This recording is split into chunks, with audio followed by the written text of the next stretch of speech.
Hey, what's up? This is Elijah. Welcome back to another edition of Glenn's is How I See It. Another episode of Humble Dad. This is going to be a pretty exciting show. Reached out to my frat brother from way back in the day, and he said, "Oh yeah, I'll do that, no problem." And we have some of the similar goals. Like we both, well, he is already a doctor, and I'm attaining to be one. And so this is going to be a pretty interesting conversation about what it is to be a dad. And so I want to welcome none other than Dr. Michael. What it up, sir? Mr. Oak. How you doing? I'm Good. doing well, man. I'm doing well. Like I'm really. I say the word excited. I hate to use it so much because it's overused. Everybody said so. I'm gonna say elated, right? All right. I'm elated that you decided to join us this evening. I appreciate the opportunity, man. I think this is a awesome platform, man. So I'm no pun intended. I'm humbled to be on here That's tonight. what's up. That's what's up. I appreciate the pun. So we're gonna get right off into it because I like to. I appreciate your time. What the first question is? What do you feel like the difference between a dad and a father is, or do you feel like there is not a difference? I mean, I think there's a difference. I think um, it depends on how you use the term, but I think there's an endearment with dad. It's more intimate. It's more personal. I think father for some could just mean biological. And so I think there is some overlapping, but to, and this is just, for me to call somebody my dad, it really would um, mean that there's a connection, a relationship. Uh, Mm, we have this modern vernacular, my baby daddy or something like that that. is true. Yeah. But I think if there's a relationship, intimacy, I think those terms can be unique to Mm, each other. But of course, we do know that father is that paternal parent, and mm, so. But I'm. It would seem to be a disconnect to say father, but I mean yeah. my son does he call me like father, but but He uh, does call you that. yeah, he Okay. like, but he tries to talk all crazy and try to have this English accent. I don't know where he get that from. How old is he? He's 15. He's 15. Okay. And Yeah, he's saying father. yeah. That's awesome. Hey, I haven't heard anybody say that their kid says father. You're the very first. That's Yeah, good. he was like, Father, what are you doing today? Oh, Father, what are we That- eating tonight? Or something That's like that's what's up. So okay, so take me back to when you was a youngster. Like, what was it like growing up? Did you have a father in your life or a father figure in your life? We'll start somewhere around like elementary and then kind of work progress our way on up. so my story is interesting. My father was from Lagos, Nigeria. He passed away Oh, last year. okay, I'm sorry. Um, he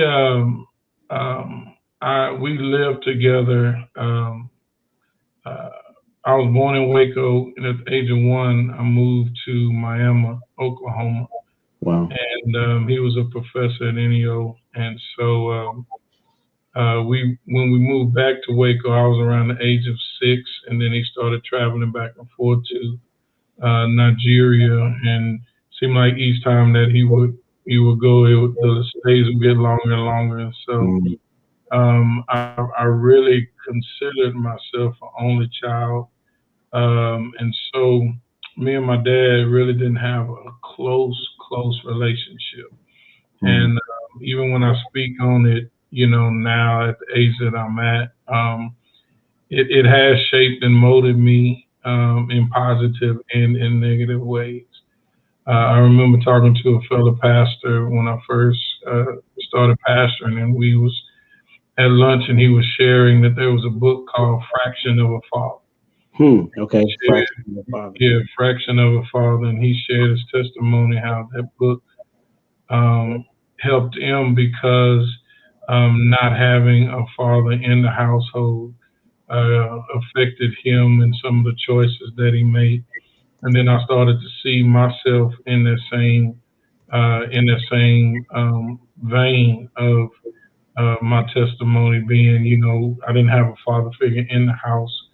I did have, uncles I looked up to, or persons in the church, or really because I started playing football at the age of 6. I had coaches, that I looked up to. But it did shape me because I did make a lot of mistakes because I didn't have Mm, that father figure in the household to be able to give me good wisdom or say, you may want to think about this differently. And mm, but it shaped me positively because of my experience. I wanted to make sure that I stayed in my children's life to make sure that they didn't have that same testimony that I mm, had. yeah. And so there was a lot of missed opportunities because I remember my father came to. We played a football game, playoff game against Dallas Carter when I No, was in wait. What year was that? I guess 90. It was 91, was that December. during the was that? Oh, okay. I remember that. I remember. Yeah, You went to and Waco what? Waco High Line. Okay. We played That was a Carter. big time game. Yeah, he came to the game. We ended up winning that game, by the way. And What? we ended up playing Odessa Permian in the semifinals and got beat the next week. But yeah, we we beat Dallas Carter. They weren't too happy with us, but I'm sure, man. Wow. winning Okay. that game. But he came to that game, and I remember after that, I did not talk to my father until after I graduated college. And What? come to find out after, because through my half brothers, that they had moved to Tennessee, and I really, didn't have no, cell phone communication, and so that's why I say, our relationship wasn't as close as I would have liked it to be. Yeah. And he was a preacher. Um, Earned his PhD, went to Baylor, did a lot of similar things, and so it wasn't until I became an adult that we started really communicating, and Oh he would wow. come and visit, and so I have a great relationship with my half brothers. They actually live in the area, That's cool.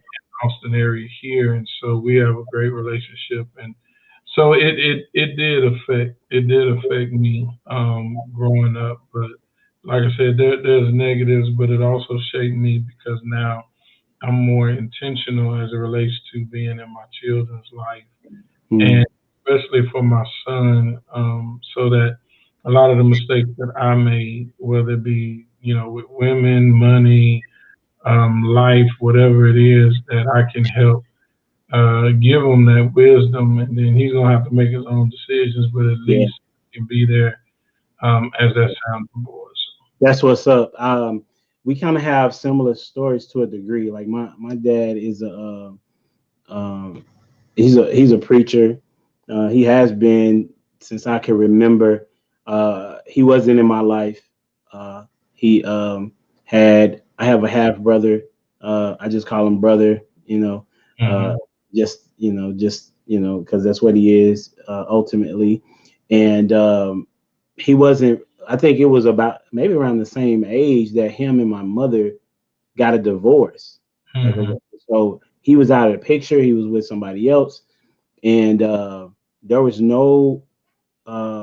He would come get us every now and then, but he would.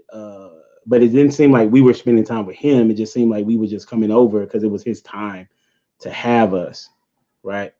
And I can remember going to college. He took me to college, which was crazy because my mom wanted him to at least drop me off at college, and we taking the ride, and it's so awkward. You know what I'm saying? I don't Hmm. talk to the dude at all, but he's taking me to college, and that ride there was one of the weirdest moments I Yeah. can describe because I'm having to take a 3 hour trip with somebody I is a stranger to me. You know what I'm saying? Even Yeah. though we're biologically connected. Yeah. And so who arose to the occasion for me was my uncle, and that's who I interviewed first in these in this Humble Dad podcast. And so and he was the who I looked up to, even though he's only 14 years older than me. He was the one that was always either trying to call us, come to a game, Hmm. or or just hang out with us, And so what I learned from, and he was married and he had kids, and so he was one of the few men that I even knew that was, that was married and trying to be doing something. And I don't know how his marriage is. I just know they was together, right? Yeah. And Yeah. so for me, that's what I saw. And then when I became a dad, I kind of looked upon like what would my uncle do, kind of like that in this situation. So I totally, like, I'm with you when you say, I didn't have my dad, but I had some other people that kind of came along that God put in my life Hmm. to kind of I guess break down the or fill in the gap, if you will. And so that's we kind of have similar stories in that manner. So Yeah. and especially when you say because he wasn't there, it makes me want to be there even more for my kids, right? So I want to talk about your kids. So how many do you have? So I have my son, Mari, he's 15. My daughter is 13, Sharon. Then my stepdaughter, Genesis. And so she's 9. So, Oh, that's what's up. Okay, so they're kind of close in age. Okay, so I'm gonna ask you a couple different questions since you say you should have a stepdaughter. mhm. So the first question I want to know, I want you to take me back to the day that you found out that you was having a kid, right? Tell me about that moment, and then walk me to the day that he was born. So interesting story that um, my ex-wife, when we were trying to conceive, it took us a long time. Mm, And we was going through all of the testing, and so it was about a year that it was taken, and nothing happened. And so yeah. Wow. I remember going to the appointment and starting to get brochures on the whole in vitro and all of this other stuff. Yeah. And I looked at the price tag and I said, well, we're gonna have to pray on this. We're gonna have to pray on this. But it's interesting. We left, and I said, we just need to be prayerful. And so at that point, we stopped trying. Like, we just kind of took a break of the emotional part of it. Yeah. And so it's interesting that I can remember the week that I found out that my grandmother was terminal. That was in December. Uh, Found out that she was terminal on that Monday, and Wow. then that about 4 days later, that's when I found out that she was pregnant. Wow. So one of the things, me and my grandmother was very close, and so I always wanted her to see my child, Yeah. her great grandchild, and so it hurt me. But then the crazy part is I really felt like she gave her life for him, Mm. because Interesting. the very week that found out she was terminal, she ended up passing in January of 2005 and Mm. born in September of 2005. Wow. And Wow. so, and the interesting thing is that me and him share the same birthday, What? September the Yeah. 5th. Huh? Yeah, me and my son, September the 5th, and so we was the same weight, the same height, 31 years, 31 minutes apart, and so yeah, and he was actually born on Labor Day, on Wow. Labor Day. So and then the interesting part is after that, we wasn't worried about having other children, and so my daughter just snuck up on us. We wasn't even trying, and so Snuck up on. she snuck up on us, and then interesting thing there. She, as a baby, she would just favor my grandmother so much, and so Mhm. my daughter's birthday is September the 12th. 2 years, they're 2 years different, and so That's we all crazy. have our birthdays, within a week apart. How But do y'all? then How do y'all? celebrate. Yes. I don't get birthdays anymore, and Oh, up okay. up until recently, they would do we would do double parties. When they was Okay. kids, just had a double party. Yeah. And but now they don't really like each other, so they ain't trying to have no party together. So now you got to do the one party one weekend, the other party next weekend, and I just try to Wow. fit in where I can. Do they have different friends? So, And now they do. Well, uh, with the church, you got all the church kids that come to okay. both. But, so they now that in school age, my son's a freshman in high school, my daughter's in junior high in the seventh grade, and so Okay. now they have the different friends. But it's interesting, man. So we got September the 5th is me and my son's birthday. September the 12th is my daughter's birthday. My wedding anniversary is September the 20th, and my stepdaughter's birthday is September the 27th. So Wait a minute. we got Wait. every weekend That's in September, crazy. When is your wife's birthday? December. So Oh, okay. she got So hers she gets to shine. herself, Yeah. but we got every weekend in September covered. So Covered. That's crazy. That's yeah, what. Hey, that's a busy month for sure, man. yeah, and Then I it's can back see, to school we too. all Virgos, and so we all act crazy. So Yeah. Then you got the back to school too. Is around that yeah, time. So y'all gotta give. Oh man, and all your money. that was a crazy thing when I was growing up. Having my birthday is September 5th. We when we was coming up, we started school around the 28th or the 29th of August. So I used Yep. to always be upset because my birthday would fall either around Labor Day or the first week of school, Yep. and, and you don't have that time to be able to let everybody know, hey, my birthday.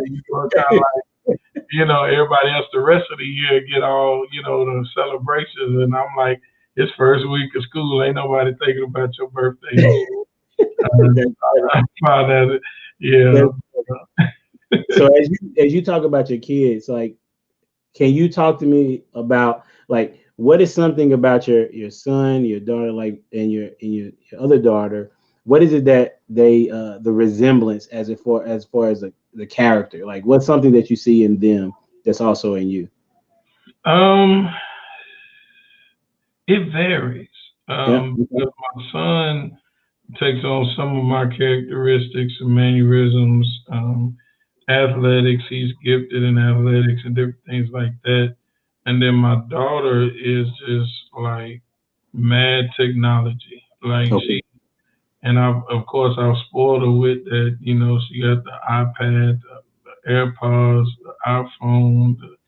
She is technology just crazy, and so she get that from me as well. And so I think, but then interesting thing is, once again I'm divorced from their mother, and so um,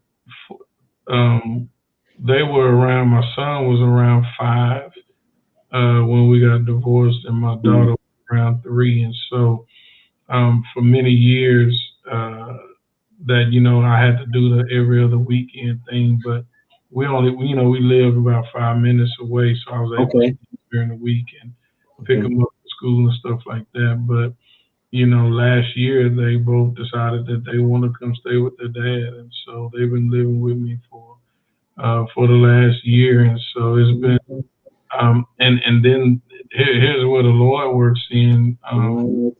Before COVID, I was always traveling. Either this convention, this conference, going to preach, going to do that, and so when they decided to come stay, that's when COVID hit.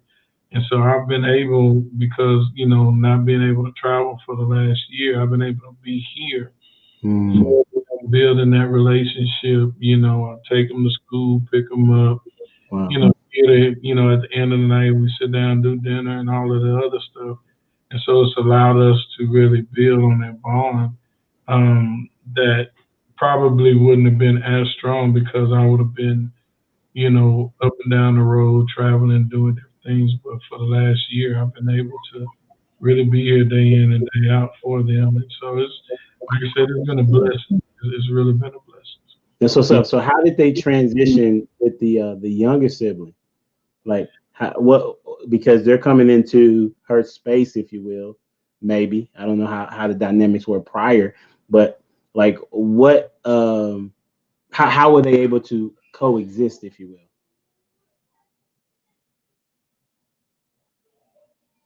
Did I So lose you? they've known each other pretty much.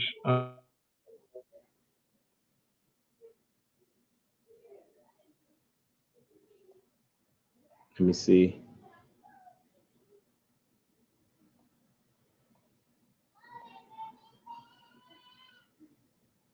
It shut down, did it? Okay. Let me see what I can do. What I'm gonna do is like I'm gonna take you off, and then you can come back on. Okay. So as we kind of take a small interlude, here we go. Okay. There we go. All right. No worries. We back. Yeah, we back. We good. What I, happened? I We think that was good. on me, man. So, No but worries. we still on there? Yeah, we good. Yeah, we good. You were talking about the. I was Okay. asking about how they kind of intermingle, or how did they come together to kind of be in the come into the house. Was what was the conversation like? I guess with the younger sibling, knowing that she's about to have basically her space kind of interrupted, so to speak. Like what was the dynamics there like, or So the crazy. conversation? They've been knowing each other pretty much most of their lives, so it really wasn't a big transition. That's good. But yeah, just coming in with the family dynamics of how does everybody work, because everybody is kind of like everybody's coming into this new. Right. With them staying with me now, trying to learn them, and then also everybody's trying to learn one another. So Mm, we've had some interesting trying to dynamics, trying to figure everybody out, because everybody had their own way, and we still working out the kinks and different things okay. like that. But Yeah. as far as cleanliness and all this other stuff, I see a lot of that. When I was growing up, I see that in my family. Okay. Let me try this again. I wonder. All right. Here we go. So as we pause, and we're talking about how the dynamics of kids coming into a place that they are having to well, the youngest is having to give up her space, right, and then the others are literally coming into a new place, right? And so the good thing is that they didn't have to do a lot of transitioning as it relates to knowing each other. Like the getting to know you stage had already taken place. Now it's just a matter of like trying to get to know the person individually. Is that what you were trying to say? Yeah, yeah, just trying to know each other individually, and trying to mesh with everybody with personalities. And like I said, I grew up as only child, so Oh man, this this this sibling rivalry that my son and my daughter have. I'm just like, what is it? you're killing me, But Yeah, they go back and forth, and then they love on each other later. They go back and forth, so man, I it, don't feel too bad then because that happens in my house. Me and my wife, we're the oldest of our siblings, so and we're like 4.5 years or more. Well, I'm 4.5 older than my brother, and 10 older than my sister, and she's probably like 10 or 14 years older than her brothers and sisters. So like we don't understand what is going on and when they having these arguments.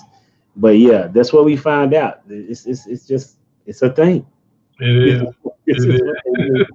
But man, I'm it's learning to hard to. understand it. I'm learning to understand So it. do you when they're having their as we I want to ask that question because we have the dynamic. We just had this conversation this morning with my own kids. I was talking to them about can anybody say good things about them or something like that, and just talking about character and how John the Baptist was able to, like, when they was asking him, "Are you Christ? Are you Elijah? Are you the prophet?" The reason why they're asking those type, they didn't ask him, "Were you a thief?" Or they weren't asking him bad characters. They was asking him about good characters, right? Good characteristics, if you will. And I was like, you notice that John the Baptist was able to have good things mentioned about him because of the people that they was comparing him to. And I started asking them, saying, like, what is it that can anybody say anything good about you? And so they wasn't sure. And I told them that people have said some good things about them as kids at the church. And then they started talking about each other and saying that, like, the two, I have four, by the way, 11, Gianna's 11, Joshua's 9, Ethan's 7, and Jordana is almost 3 next month. And so the boys are best friends. Okay. Mhm. And so they never really complain about each other. However, they both will bother Gianna, and so they were saying that Gianna is mean to them, right? And she's saying, well, I'm not mean. I'm just trying to tell you what you need to do, basically. Mhm. And so trying to uh, get them to just, and I stood back, like I ain't say anything because I just wanted to see where the conversation was going to go. But typically, they don't have that space to just, I won't say have the space, but they don't typically just talk about how they feel. They usually just lash out, right? So how do you, are trying to figure out how to help them communicate, even though we would say it's a sibling rivalry, but you don't want them to not like each other, right? So how do you help them communicate their thoughts toward each other? Does that make sense?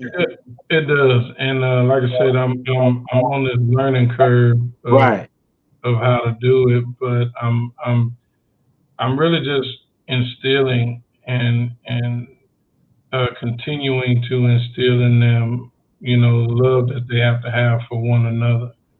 Um, Making sure that my son, hey, no one disrespects your sister and vice Okay. versa. Yeah. So I've threatened them to pull a Cosby show, when Cliff Huxtable put Rudy and Vanessa in the same room together because they was Yeah. going at it all day. I threatened to do that or handcuff them together, but Oh my goodness. Would, but would you do that? no, I wouldn't handcuff them. But I don't know. Some of that Would you they put them in the same room? be going. I haven't yet. I've threatened them with it. I Oh, haven't okay. yet, but It's on um, the table.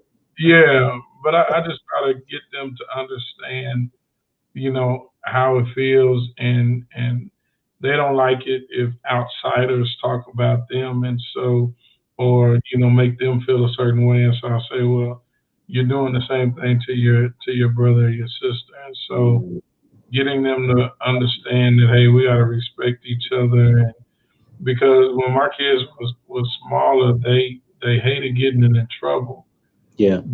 but um they would try to get each other in trouble because Yeah. to be to be the one, they like seeing each other get in trouble. Yes. And funny story, and I know they would kill me if they know I was telling this, but one day I picked them up from elementary, and one of them passed gas in the car, and so I asked them, I said, well, who passed? And so they both of them was denying it. Now there's three of us in the car, and if I did it, I know I would say I did it, but they That's just hilarious. kept on, and finally I was like, I was getting upset because I'm like, one of y'all is lying. One of them got to be one. And so what I did, they both like getting something to eat after school because they be hungry. I say, well, you know what? Since y'all, can't tell the truth, I'm not buying y'all nothing to eat. And my son went ballistic because he was hungry. He was just crying, having a fit, and all of this. And my daughter just sitting back there chilling, and they let me know It who was who was the culprit. And so finally she fessed Getting up, and I'm like, Sharon, why did it take all of the? Your son about to have an asthma attack. I mean, your brother about to have an asthma attack, and wow. you just would.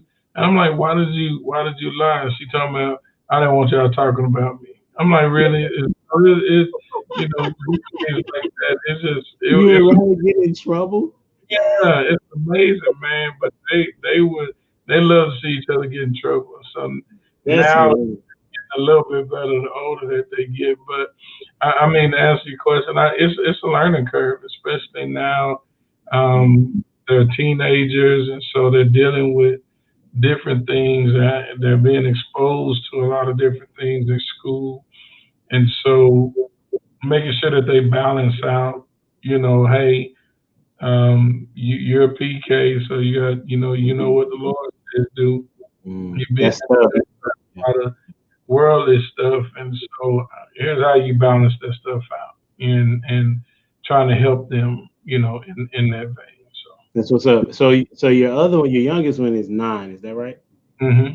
Okay, so how has she where she fit in as far as because you have a what is 9, 13, and 15, so there's Mhm. somewhat of a gap. So does she lean toward hanging out with one or the other, or does she want to confine it to her own space? How does she operate in having two her brother and her sister coming into the house?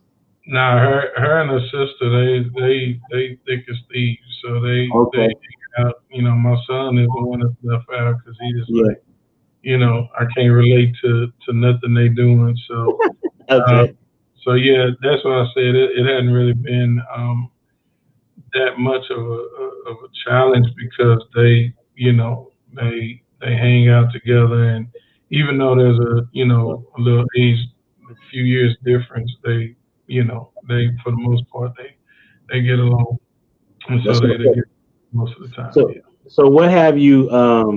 I guess what's the takeaway that you've had thus far from this new environment, if you will? Well, let me go back. Like, what? Why did you say yes? Because the reason why I ask is because not every man will step up and say, "Okay, yes, I'll take my kid." So that's why I want to encourage those that are just saying like, "No, no, you just stay with your mom." Talk to us about like why did you say yes to them coming to live with you? I mean, it was simply that's what they wanted to do, and so it wasn't even a second thought, and my son, they both kind of wanted to build their relationship with me, and so it was just something that they wanted to do, and so I really didn't have a second thought, like I said, I've always had space for them, always part of my life, so uh, the major transition was is just the amount of food that we go through in a week, man. It's crazy. Oh, You know, how much food do y'all we go through in a literally week have to go through. We literally gotta go to Costco, and whenever we buy milk, we buy at least 2 or 3 gallons at a time. It don't for the nothing week? spoils, yeah, for a week, and the difference is they all have different tastes. So even sitting there now, my son is texting me talking about what's for dinner. So everybody wants their own meal and act like I'm a butler, a chef, a cook, or something, Yeah, and their favorite question is, "Are we on our own?" And me, because me and my wife may be on the diet of trying to eat right, yeah, and they don't do it. Well, y'all gonna have to figure something out. Some peanut we butter do jelly, that too.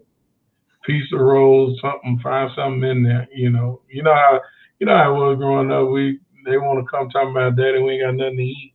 And then we got a refrigerator in the garage, refrigerator in the house, deep freeze. It's something y'all just don't want to cook Y'all or want to? eat in there, so that you got to take it back to old school the way we came up, and you Yes. know they bougie. They like Chipotle, they like crab legs and crawfish and all that, man. And so yeah, we That's I'm trying. hilarious. That's the biggest difference is the amount of food that and how much money we spend on food each week. But Oh man. but it's like I said, it's been a blessing and to be able to watch them.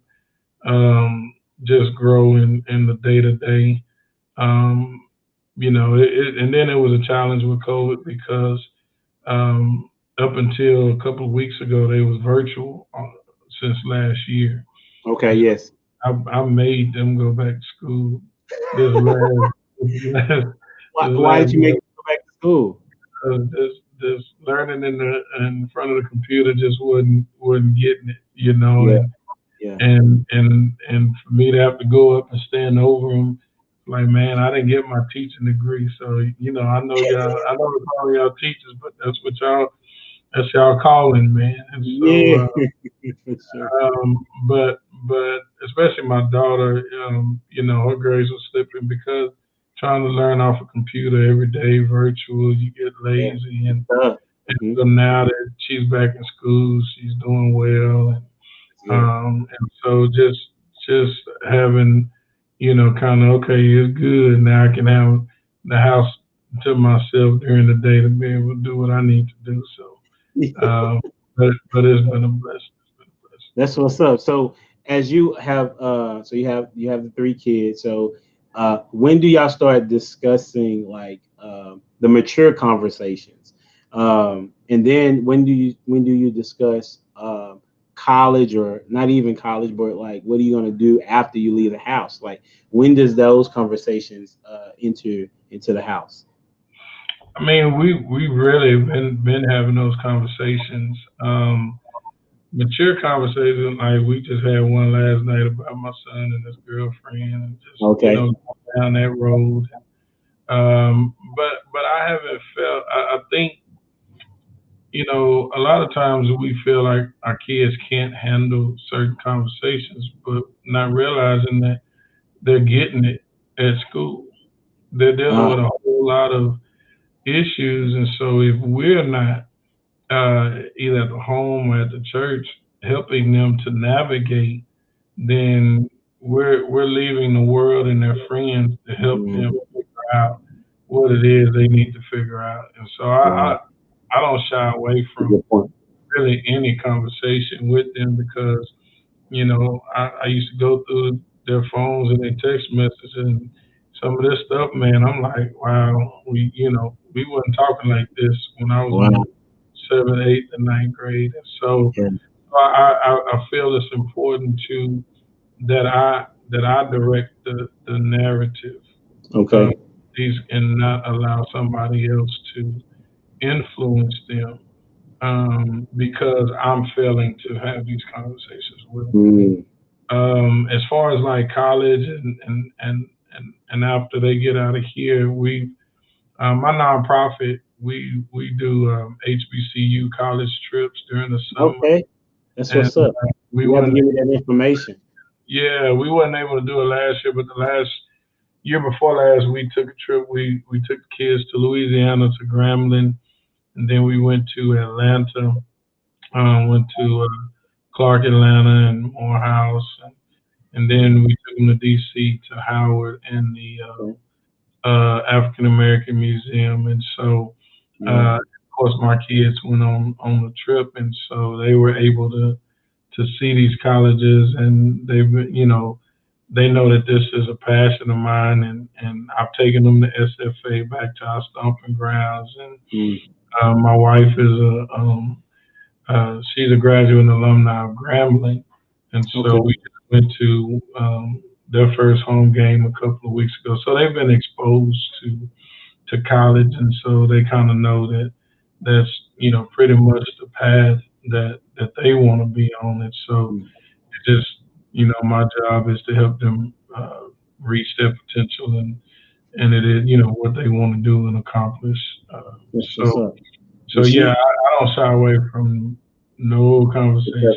that's what's up. So are they, um, so they've all said that they want to go, or is that something that you all are saying that you gotta go? Like, what's that It's type of it's conversation? one of them unwritten rules that I ain't said you got to, but you got to.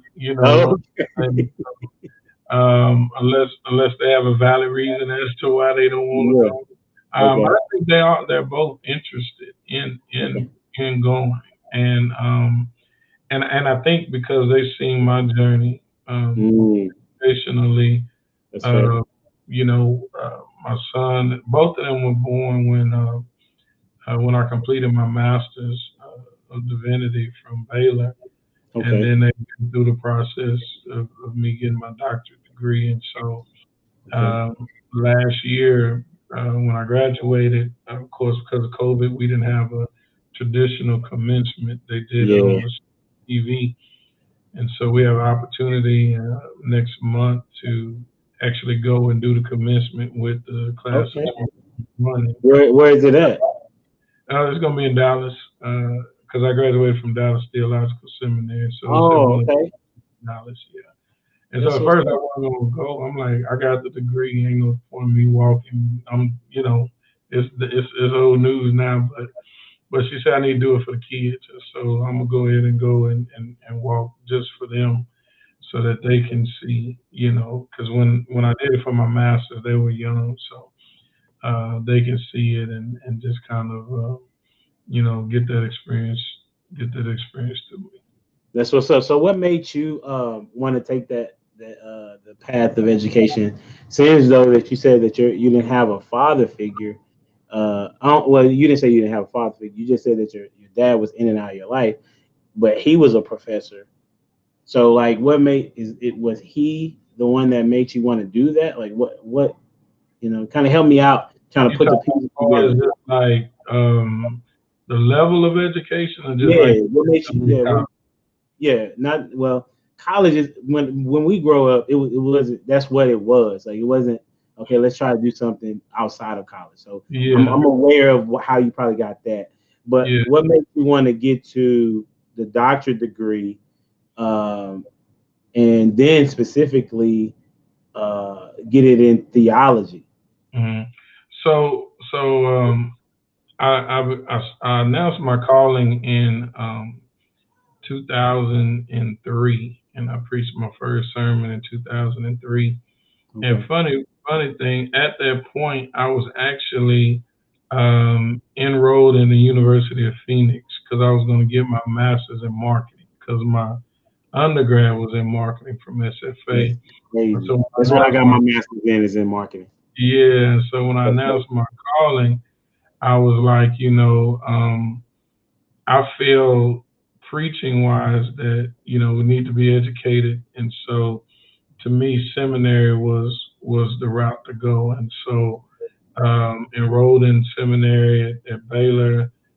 Did the driving back and forth to Waco for 5 years while working a full time job, and then started pastoring in the middle of that. So it was some rough times, and that in the middle I did think about stopping and quitting because it was just so much. But I also said I'm halfway done, and so I didn't want to waste what I had already put into it. Yeah. And so through the Lord's help, we finished, and so then I was like, I'm good, I'm done, Yeah. and then once again, Lord just started speaking to me. I was bivocational when I started pastoring, and so Okay. um, my company ended up laying off our whole department, and so at that point, I went full time pastor. But at the same time, I got laid off is when I got accepted into DTS, and Wow. uh, so I started that, and I just enjoy. I'm not. I didn't do it for the titles, but I want to be. When I stand to preach, I want to make sure that I'm doing it with knowledge and correctness. You know, Yeah. um, my doctorate is in advanced expository preaching, and so I'm Okay. Yeah. really making sure that what I'm preaching is what You breaking what down this text, homie. it Yeah. was fixed. So really, it just kind of evolved. It Okay. wasn't, but I did, like I said, my dad, he had his story when his dad passed when he was young, and in that culture in Africa, a single mother couldn't raise a family, so he had Oh. to go there with his uncles, and they treated him like a slave, and so the missionaries sent him over to the states, and he went to Howard Payne and finished his bachelor's in like 3 years, He got two masters from Baylor, and that's when he met my mom. He was one of the associate ministers at the church that my mom was a member at. Wow. He was in Baylor, got two masters, and then he got his PhD in political science from Wow. Oklahoma State. And so he, he had that education, and I saw that growing. I knew that he went that route. Knew that he had, we had the DNA to do it. So it Yeah. just kind of have to have that desire to.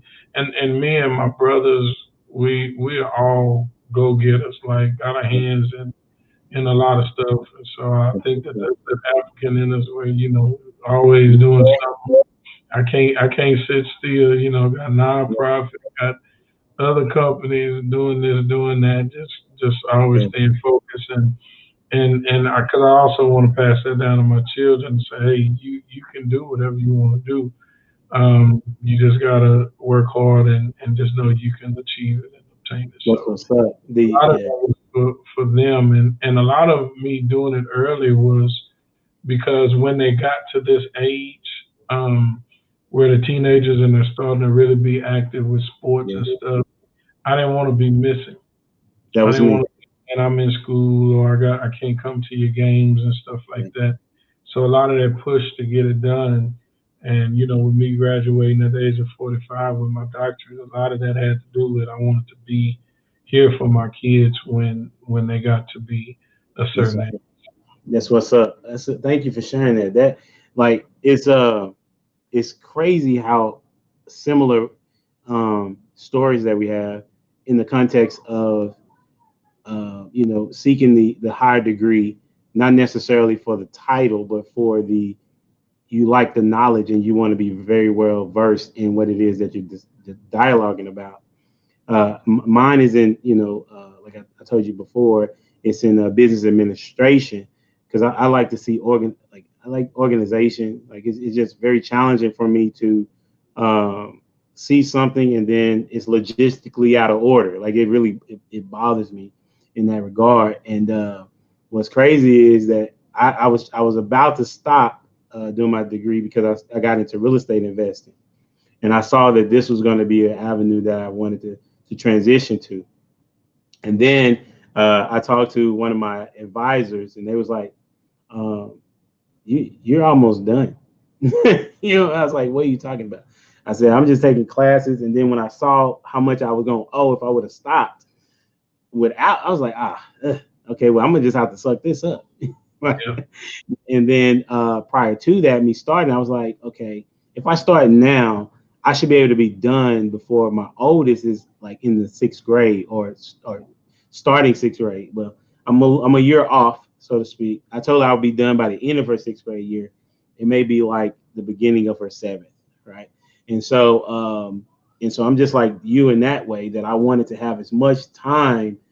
I wanted to reach this goal, but when the I guess the precipice of when they're growing, like I wanted to be in that moment, because I, as a middle school teacher, not that anymore, but I saw how detrimental it was when the parent pulled off from them in middle school yeah, versus the parent that was still connected to their kid, and what it did for their psyche as well as for their growth moving forward. And so I like you wanted to do that as well. So I yeah. appreciate you sharing. Yeah. So would you about to say something? No, no, no. I Oh, was just agreeing with you, man. So that's that's what's good. up. So we're gonna get into the questions.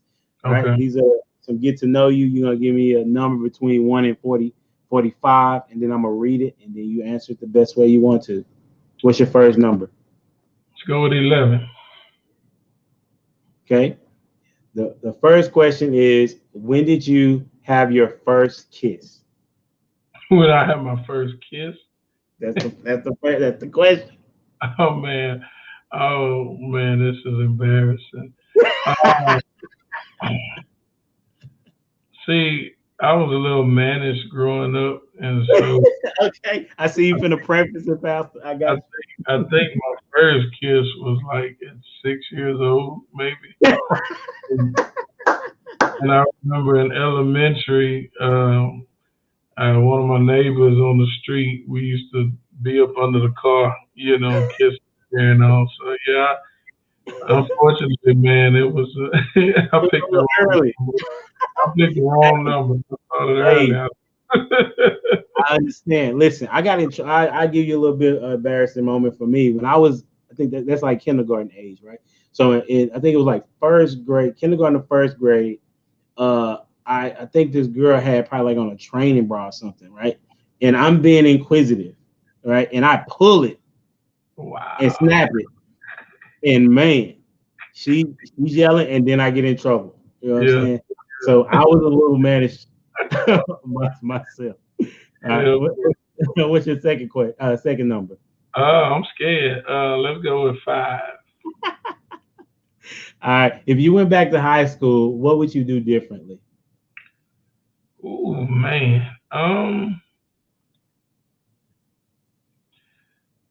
I contrary to a lot of people, man, I had a pretty good high school. Um, I had friends, and I was, vice president of the class, and Mm, a lot of okay. stuff, man. And, but I guess I would probably take. See, I mean, I was in the Excel classes and all that. Probably some of the girlfriends I had, I probably would have changed if I could go back and do it differently. So you would Um, change it? Is that what you're saying? yeah, yeah, because that didn't work out too well for me back then.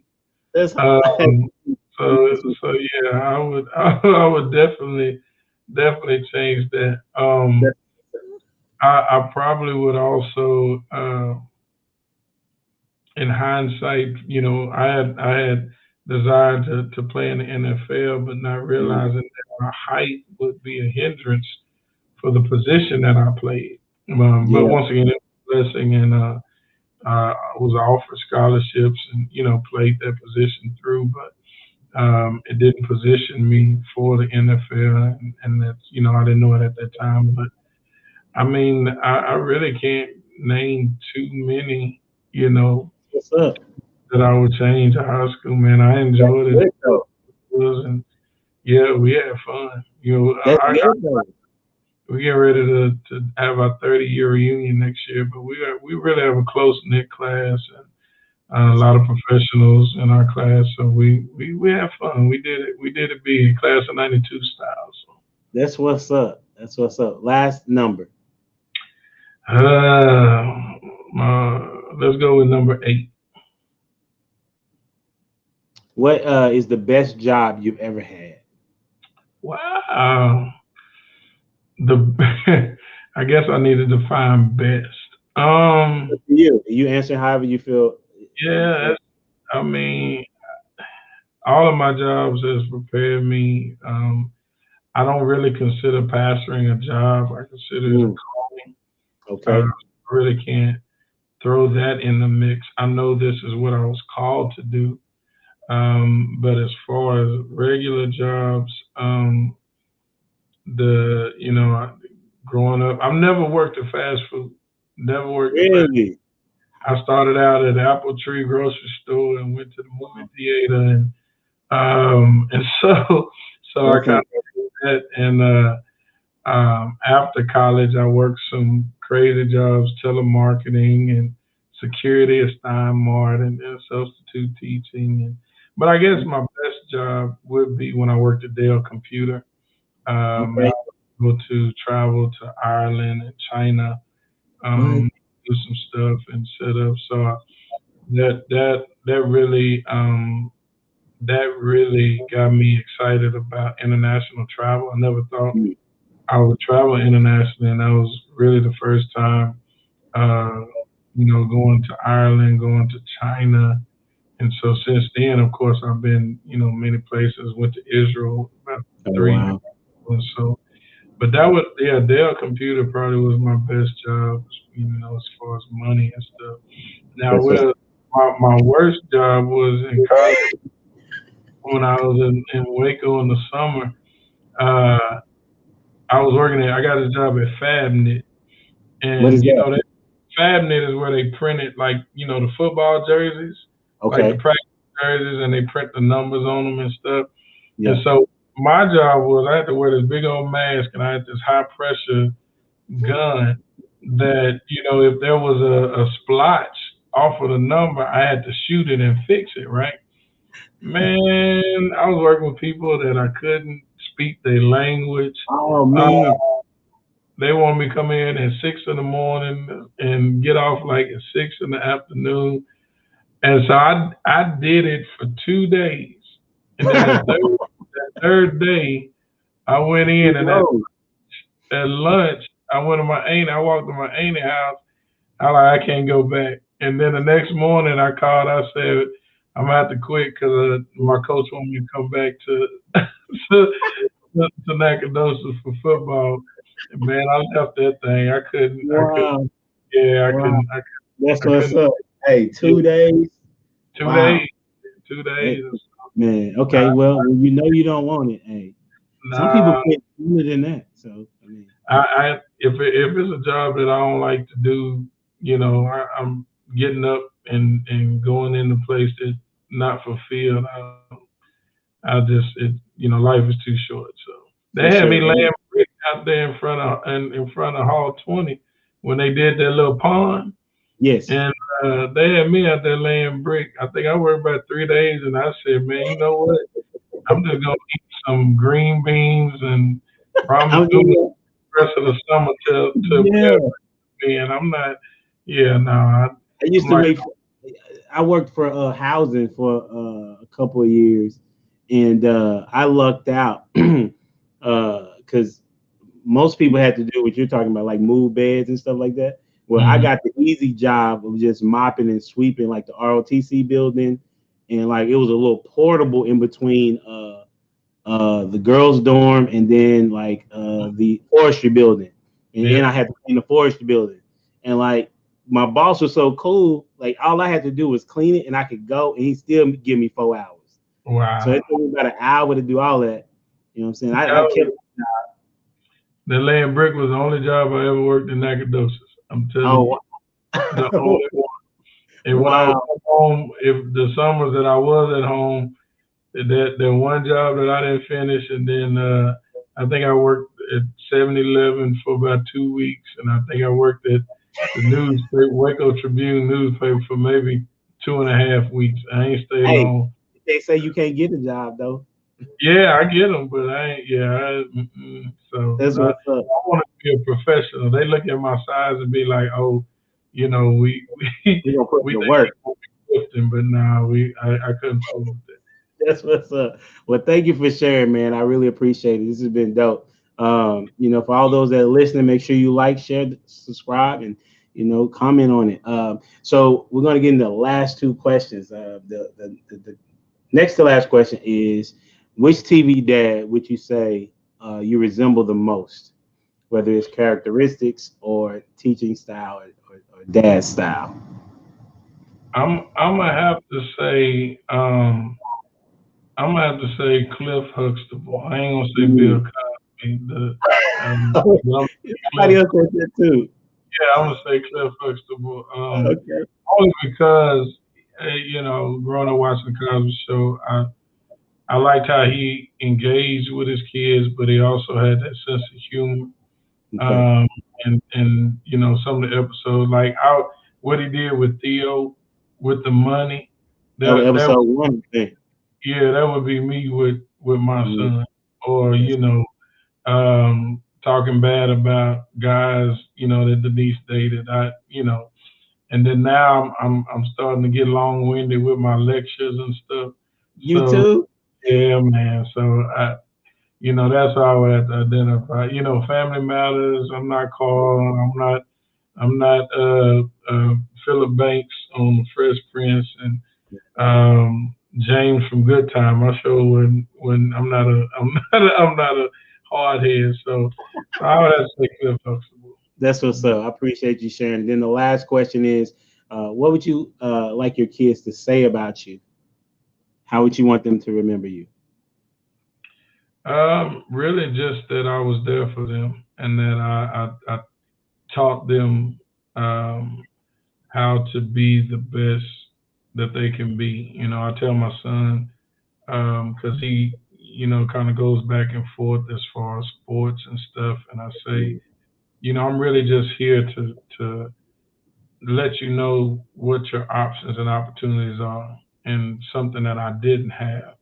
And what you choose to do with it, is fine. But I said I don't want you getting an adult and looking back and saying, well, I wish, my dad or somebody would have Yeah. told me what. And so, I'm pressing on him and my daughter, just to say that hopefully that I've helped them to get through some difficult situations, but also helped them to understand their potential, kind of growing up in life. That's what's up. Well, thank you for sharing again. And so you have this has been a really good episode of Humble Dad. Um, this is it's cool because we were youngsters in college and now we are grown men with kids, and Yep. then just in the transition of you is really encouraging. And I even looked up to you when I first met you, so even more now. So I Well, definitely appreciate the time for sure. So I'm praying you, for you, man. Get that work done. So, for all right. sure, man. You have the final words, man. What would you like to say to the people? I'm gonna take myself off, and then you have the final words. Well, I'll just say I want to, thank everybody for this opportunity. Thank Elijah for this platform. I think that it's important that fathers know their role, especially what God intended for fathers to be, and that we live up to what treasure that fathers have, um, that God has placed before fathers, and so we have to take that as a plus, and to look at um, what God has allowed us to do through raising our children. And we're going to make mistakes, but we just need to be there, be present, and to be prayerful that we can invest and pour into our children. So enjoy being on here, and God bless everybody. That's what's up, man. I appreciate the time. We out here. Deuces. All right, have a good one, man. Appreciate you. Absolutely. You do the same.